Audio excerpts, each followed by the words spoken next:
Let me say something that sounds wrong at first.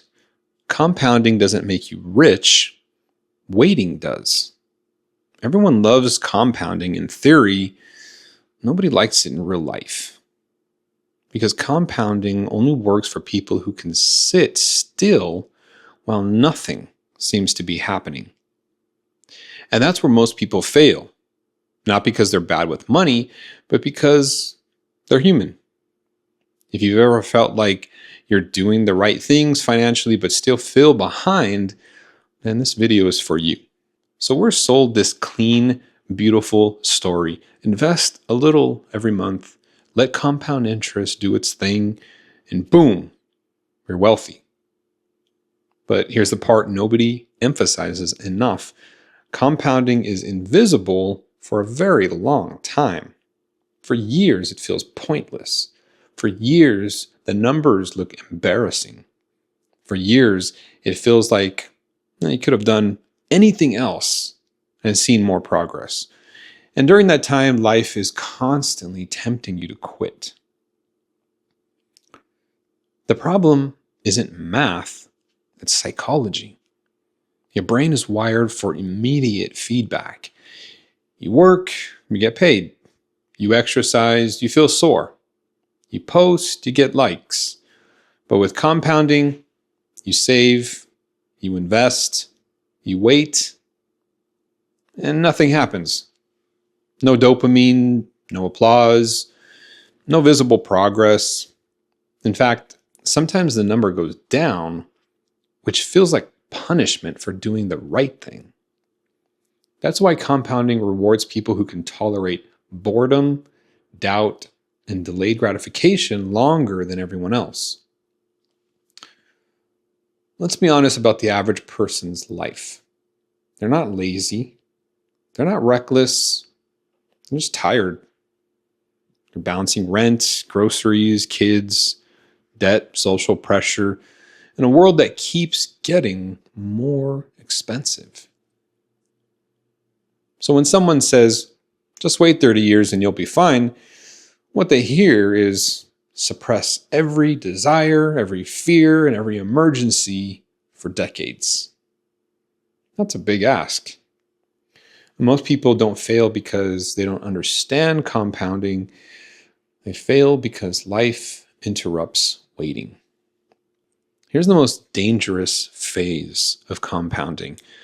It's the middle years. You've been investing for 5 to 10 years. You've done everything right. And yet you're still not impressed.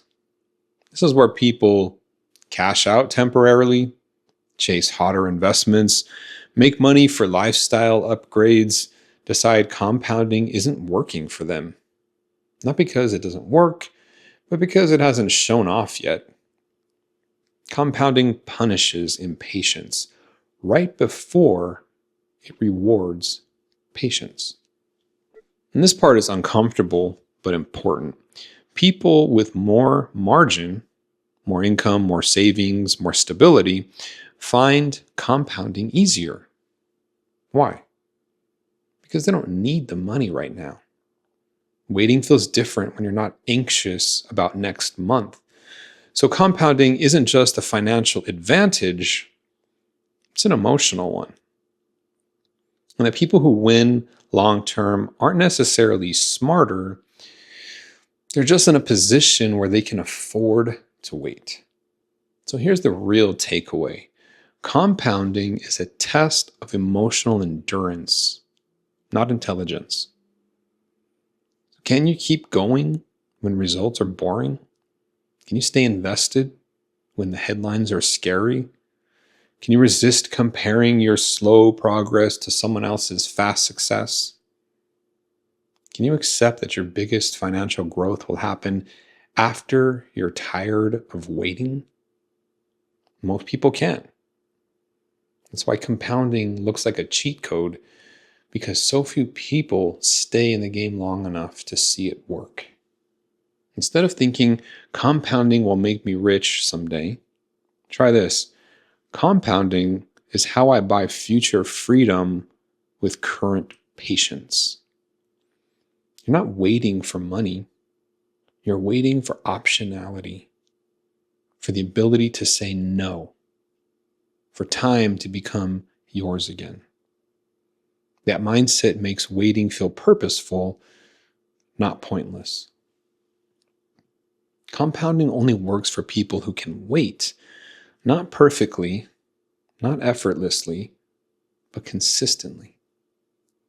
People who keep showing up when it's boring, who don't quit in the middle, who understand that the quiet years matter most. If you're early, be patient. If you're frustrated, you're normal. And if you're still waiting, then you're probably closer than you think. So if this video resonated with you, if you are struggling with the idea of compounding and trying to find that patience, leave a comment below, talk about your struggle, like and subscribe if you like videos like this, talking about personal wealth and psychology and how they come together. I'll talk to you later.